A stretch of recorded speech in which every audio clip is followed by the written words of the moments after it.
वालेकुम व्यूवर्स, आज मैं आपकी खिदमत में हाज़िर हुआ हूँ डायबिटीज़ स्क्रीनिंग के हवाले से जो गाइडलाइंस हैं। बहुत दफ़ा ये सवाल पूछा जाता है कि डॉक्टर साहब हमें शुगर का टेस्ट कब कराना चाहिए या किन लोगों में शुगर का टेस्ट होना चाहिए। आज हम इस वीडियो में इस सवाल का जवाब जानने की कोशिश करेंगे।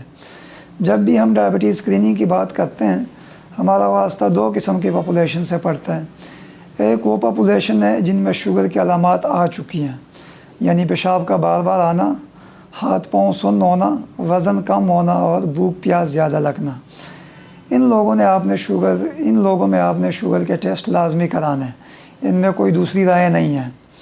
दूसरी किस्म की जो पॉपुलेशन है वो है जिनमें शुगर की अलामात अभी तक नहीं आई, यानी एसिम्प्टोमेटिक पॉपुलेशन। वहाँ पे अब बड़ी लंबी डिबेट है कि किन लोगों में शुगर के टेस्ट होने चाहिए और किन में नहीं होने चाहिए। डिपेंड करते हैं आप किस एरिया में रह रहे हैं। अगर आप रिसोर्स सफिशेंट एरिया में, तो anyone above the age of 35 should be screened for type 2 diabetes. मतलब अगर आपकी उम्र 35 साल से ऊपर है तो आपके शुगर के लिए टेस्ट लाजमी होने चाहिए। ये उन ममालिक की बात कर रहा हूँ जहाँ पे रिसोर्सेज सफिशेंट हैं, जहाँ पे माली मुश्किलात का सामना नहीं है लोगों को। अब बात आ जाती है रिसोर्स लिमिटेड पॉपुलेशन में। जैसे हमारा सेटअप है, एशियन सब कॉन्टिनेंट है, तो वहाँ पे आपने रिस्क बेस्ड असेसमेंट करनी है। अगर किन लोगों में रिस्क ज़्यादा है शुगर का, वहाँ पे आपने टेस्ट शुगर के लाजमी कराना है।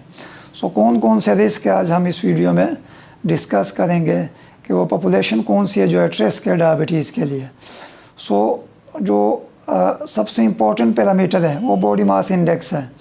अगर आप एशियन सब कॉन्टिनेंट में रह रहे हो और आपका body mass index more than 23 है, तो फिर आपको बाकी रिस्क फैक्टर भी देखने चाहिए डायबिटीज़ के लिए। बाकी रिस्क फैक्टर क्या है?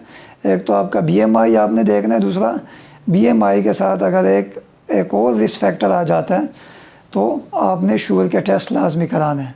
वो और रिस्क फैक्टर्स क्या हैं? और रिस्क फैक्टर्स ये हैं कि अगर आपकी फ़िज़िकली आप इनएक्टिव हैं, आपका घूमना फिरना कम है, या आपकी फैमिली में, आपकी इनिशियल क्लोज फैमिली में, जिसको हम फर्स्ट डिग्री रिलेटिव कहते हैं, बहन भाइयों में या वालदेन में किसी को शुगर हो चुकी है, तो आप एट रिस्क हैं।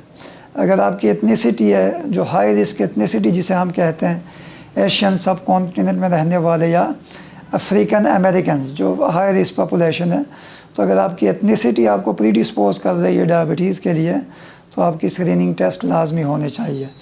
अगर आप हाइपरटेंसिव है, मतलब आपका ब्लड प्रेशर 140/90 से परसिस्टेंटली ऊपर जा रहा है, तो आपके स्क्रीनिंग टेस्ट लाजमी होने चाहिए।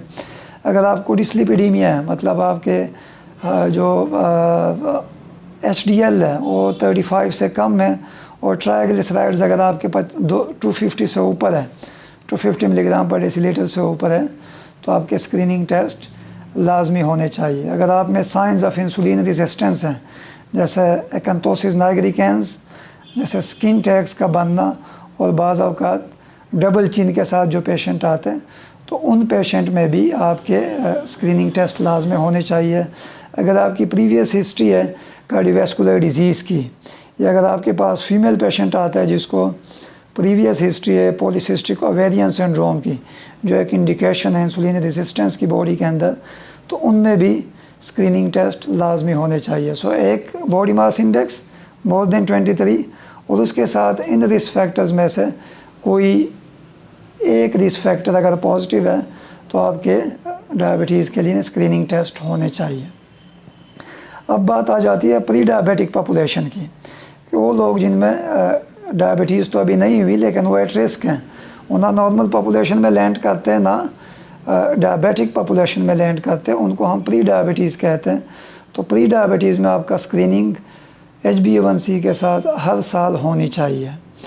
एक और पॉपुलेशन है जिसको हम जेस्टेशनल डायबिटीज़ कहते हैं, उनमें भी आपकी स्क्रीनिंग जो है डायबिटीज़ के लिए हर 3 साल बाद आपने करानी है, और ये लाइफ लॉन्ग चलती रहनी है।